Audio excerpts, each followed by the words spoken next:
मरकुस अध्याय 1।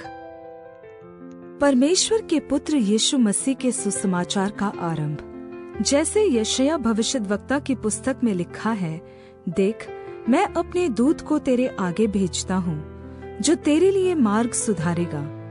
जंगल में एक पुकारने वाले का शब्द हो रहा है कि प्रभु का मार्ग तैयार करो और उसकी सड़कें सीधी करो। यूहन्ना आया, जो जंगल में बपतिस्मा देता और पापों की क्षमा के लिए मन फिराव के बपतिस्मा का प्रचार करता था। सारे यहूदिया के और यरूशलेम के सब रहने वाले निकलकर उसके पास गए और अपने पापों को मानकर यरदन नदी में उससे बपतिस्मा लिया।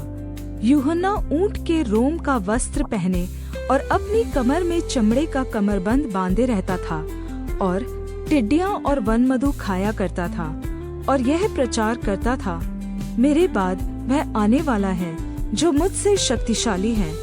मैं इस योग्य नहीं कि झुककर उसके जूतों का फीता खोलूं। मैंने तो तुम्हें पानी से बपतिस्मा दिया है, पर वह तुम्हें पवित्र आत्मा से बपतिस्मा देगा।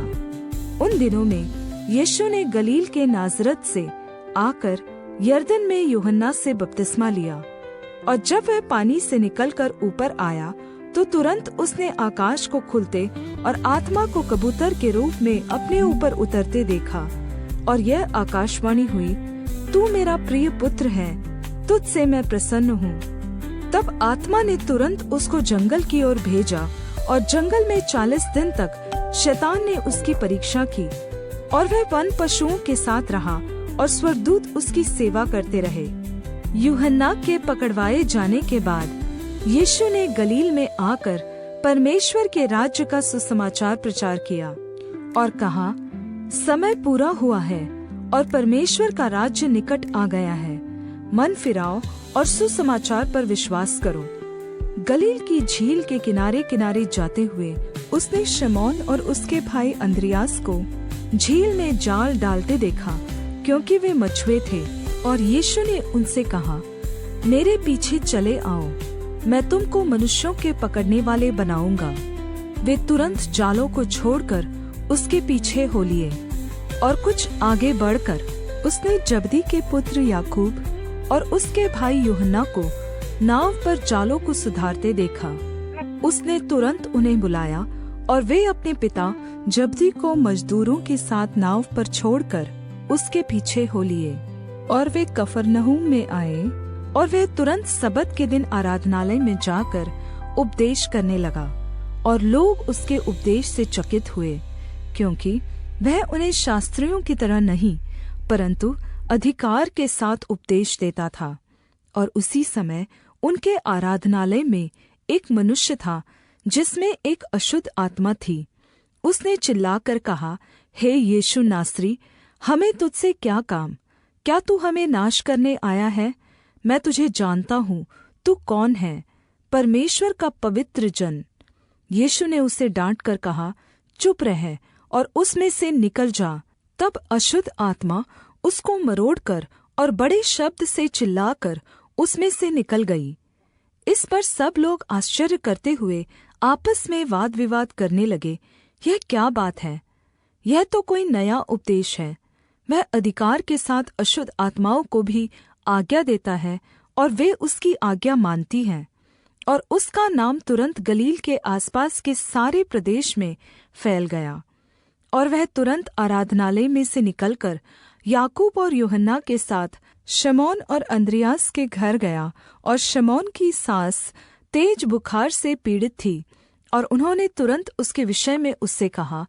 तब उसने पास जाकर उसका हाथ पकड़ के उसे उठाया, और उसका बुखार उस पर से उतर गया, और वह उनकी सेवा टहल करने लगी।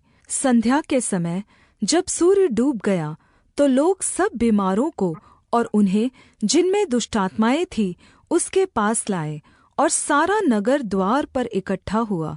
और उसने बहुतों को जो नाना प्रकार की बीमारियों से दुखी थे चंगा किया, और बहुत से दुष्टात्माओं को निकाला, और दुष्टात्माओं को बोलने न दिया, क्योंकि वे उसे पहचानती थी।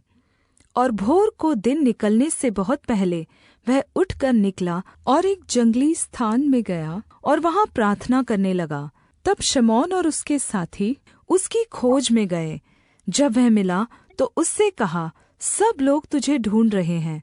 यीशु ने उनसे कहा, आओ हम और कहीं आसपास की बस्तियों में जाएं, कि मैं वहां भी प्रचार करूं, क्योंकि मैं इसलिए निकला हूँ।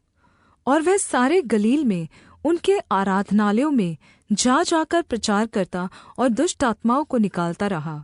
एक कोढ़ी ने उसके पास आकर उससे विनती की और उसके सामने घुटने टेक कर उससे कहा, यदि तू चाहे तो मुझे शुद्ध कर सकता है। उसने उस पर तरस खाकर हाथ बढ़ाया और उसे छू कर कहा, मैं चाहता हूँ, तू शुद्ध हो जा। और तुरंत उसका कोढ़ जाता रहा और वह शुद्ध हो गया। तब उसने उसे कड़ी चेतावनी देकर तुरंत विदा किया और उससे कहा, देख, किसी से कुछ मत कहना, परन्तु जाकर अपने आप को याजक को दिखा और अपने शुद्ध होने के विषय में जो कुछ मूसा ने ठहराया है उसे भेंट चढ़ा, कि उन पर गवाही हो। परन्तु वह बाहर जाकर इस बात को बहुत प्रचार करने और यहाँ तक फैलाने लगा कि यीशु फिर खुल्लम खुल्ला नगर में न जा सका, परन्तु बाहर जंगली स्थानों में रहा और चारों ओर से लोग उसके पास आते रहे।